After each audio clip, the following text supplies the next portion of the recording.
Imagine this. It is 1967. You are 16 years old. You have never seen snow in your life. You grew up in Lahore, Pakistan, a city of heat, dust, rickshaws, and 50-degree summers where the air sits on your chest like a hot towel. Your father, Shahid Khan, owns a small shop that sells surveying and drawing equipment to construction companies. Your mother, Zakia, is a professor of mathematics. They are not rich, they are not poor, they are in between. That painful middle where you can see the top of the mountain but you cannot afford the climb. And one day your parents make a decision that will change the trajectory of your entire bloodline forever. They scrape together $500. 500. That is every spare rupee your father has earned. Selling compasses and rulers to construction workers, converted into American currency, and they put their 16-year-old son on a plane to the United States of America, a country he has only ever seen in photographs. Lone, at 16, no family waiting for you on the other end, no uncle with a spare room, no safety net, just a name written on a piece of paper, the University of Illinois at Urbana-Champaign, and the blind, terrifying hope that this country will give their son a chance that Pakistan never could. When the plane lands in Illinois, you step outside and the air hits you like a wall made of knives. It is a blizzard. The first snow you have ever seen in your life is not gentle and romantic.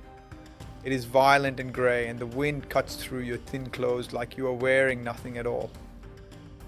Your shoes are falling apart. You check into the university YMCA, $2 a night, a single bed, a thin blanket, and a radiator that rattles like it is trying to escape. The next morning, you walk across campus and take the first job you can find, washing dishes in the university dining hall, $1.20 an hour. Your hands are raw and cracked from the hot water. Soap burns the skin between your fingers. And here is what runs through your mind as you stand at that steel sink with someone else's food stuck under your fingernails. I am making more money right now, standing at this sink with pruned fingers and aching shoulders, than 98% of the people back home. Rejection. That boy's name was Shahid Khan, and he had 86,400 seconds in every day to prove that the distance between a dishwasher and a dynasty is measured not in miles, but in decisions. This is 86,400 Stories, Episode 20, Dishwasher to NFL Owner. Shahid did not just wash dishes, he went to class. He studied industrial engineering, the science of making things faster, cheaper, and smarter. While other students slept in, Shahid was awake before dawn, learning how systems work, how factories move, how you take raw steel and turn it into something useful. While still at university, he got a part-time job at a small auto parts company called Flex & Gate, based right there in Urbana. He swept floors, he watched the machines, he studied every part of the manufacturing process with the same intensity he brought to those dishes. When he graduated in 1971, the owner, a man named Charles Butzo, hired him full-time as the engineering director. Shahid spent the next 7 years inside that factory. And the more he watched, the more he saw what was broken. The bumpers they were making, the metal bars on the front and back of every truck in America, were built from multiple pieces of steel welded together. The welds rusted. The process was slow, expensive, and wasteful. Every single bumper was a compromise. Shahid thought, what if you could press a bumper from a single piece of steel? One piece. No welds, no rust. Lighter, stronger, and cheaper to build. He designed it, he tested it, it worked, and it was a breakthrough. The kind of quiet, brilliant idea that does not make headlines, but reshapes an entire industry from the inside out. Now here is where the friction enters the story. In 1978, Shahid left Flex and Gate to start his own company. He called it Bumper Works. He put together everything he had, $16,000 of personal savings and a $50,000 loan from the Small Business Administration. $66,000 total. That is it.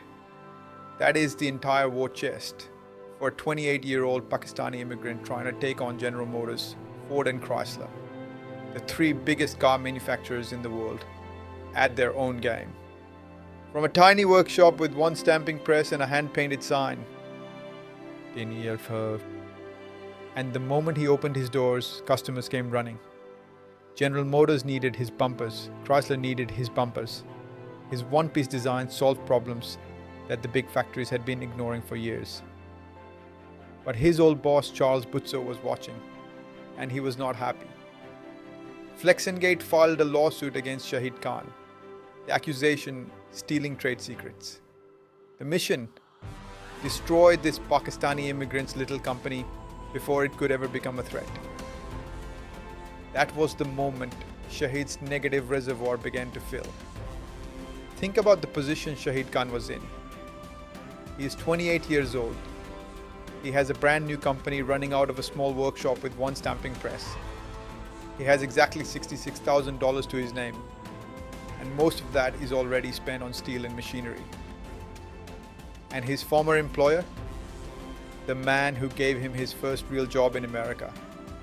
The man who watched him grow from a student sweeping floors into the best engineer in the building, has just filed a lawsuit to wipe him off the map before he even gets started. The accusation was stealing trade secrets. The real reason was fear. Charles Butzo saw the future, and it terrified him. He knew Shahid's one-piece bumper was better than anything Flex and Gate could make. And instead of competing, he chose to litigate. Instead of innovating, he chose to destroy. Most people would have settled, paid whatever it cost to make it go away, folded the company, gone back to working for someone else, and called it a hard lesson learned. Most people would have looked at the legal fees, looked at their bank account, and done the maths. Shahid Khan did the opposite. He hired the cheapest lawyer he could find, and every single night after a full day running Bumper Works, cutting steel, managing orders, keeping his factory alive, he drove to the University of Illinois Law Library and sat there until midnight, reading case law, teaching himself how lawsuits worked, writing his own legal arguments by hand. A man with an engineering degree, no legal training, fighting a corporate lawsuit in his spare time between shifts on the factory floor. The case dragged on for 2 brutal years, and Shahid refused to settle. He fought every single motion, he challenged every claim, and he won. The courts threw out the case. The Illinois Supreme Court declined to hear Flex and Gate's final appeal. Shahid Khan was free, and then he did something that belongs in a movie. In 1980, he turned around and bought Flex and Gate, the company that tried to destroy him. He purchased it from Charles Butzo for $800,000 and merged Bumper Works into it. Let me say that one more time so it lands. The company that sued him. The company that called him a thief. The company that tried to bury him in legal fees and crush his dream before it could even take its first breath. He did not just beat them in court, he bought them. He took the keys. He walked through those factory doors as the owner and put his name on every single wall. That is what a Gullet Slayer looks like.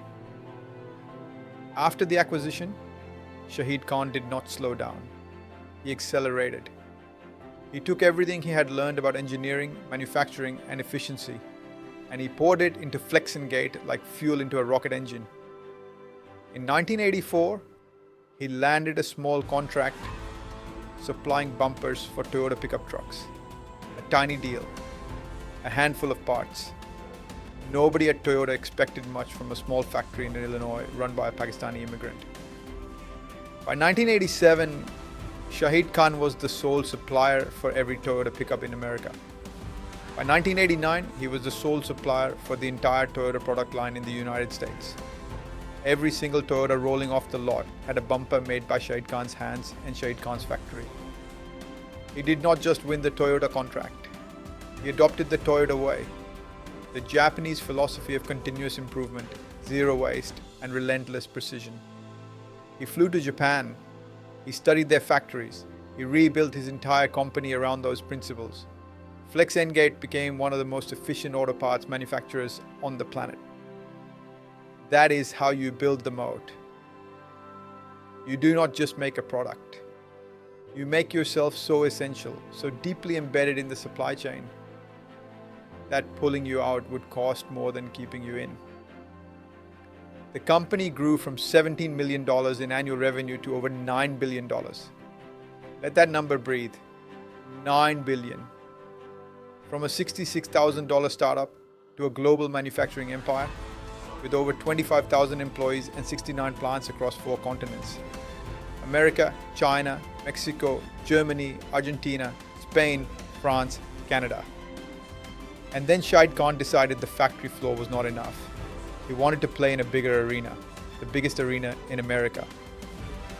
He wanted to own an NFL team. In 2010, he tried to buy the St. Louis Rams. He had the money. He had the deal.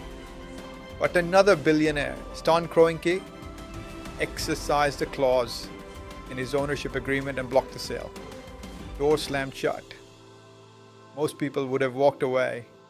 The NFL is the most exclusive billionaire boys club in America. 32 owners. That is it. And not one of them, in the entire history of the league, had ever been a person of color. In 2012, Shahid Khan bought the Jacksonville Jaguars for $770 million. He became the first ethnic minority owner in the history of the National Football League. The kid who washed dishes for $1.20 an hour had just walked into the most powerful room in American sports and taken a seat at the head of the table. Today, Shahid Khan's net worth sits at over $13 billion. He owns the Jacksonville Jaguars. He owns Fulham Football Club in the English Premier League. His son Tony runs All Elite Wrestling, one of the fastest growing entertainment brands on the planet. Flex-N-Gate generates over $9 billion a year in revenue and supplies parts to almost every major car manufacturer on earth. In 2012, Forbes put him on the cover of their magazine and called him the face of the American dream. Not a metaphor, not a footnote, the cover. A Pakistani kid from Lahore with a mustache and a story that sounds like it was written by a screenwriter who had too much coffee. That is sovereignty. He did not rent the American dream, he bought it. He redesigned it, and he stamped his name on every piece of it. So now I have to ask you the question, the one this channel asks every single episode. What is your excuse? Shahid Khan arrived in a country where he knew nobody. He spoke English, but he had never felt cold like that in his life. He had $500, a pair of shoes falling apart at the seams, and a blizzard for a welcome party. He washed other people's plates in a university kitchen for $1.20 an hour. He was sued by the man who gave him his first break in the country that was supposed to be the land of opportunity. He was rejected by the NFL the first time he knocked on the door.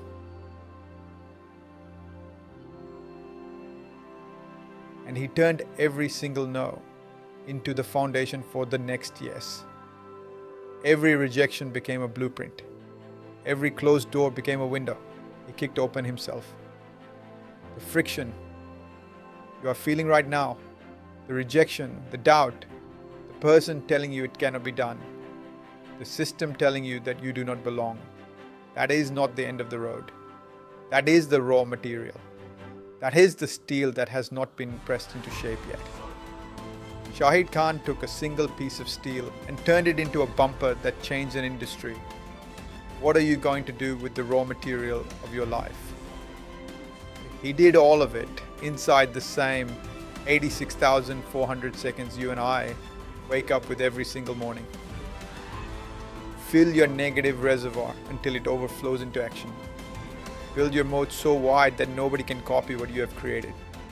Fight for your sovereignty, the version of your life that only you can engineer, only you can design, and only you can build. The pen is in your hands, and possibility has no postcode. See you in the next account. This has been 86,400 stories, hosted by Mayo. Every second, there is a story.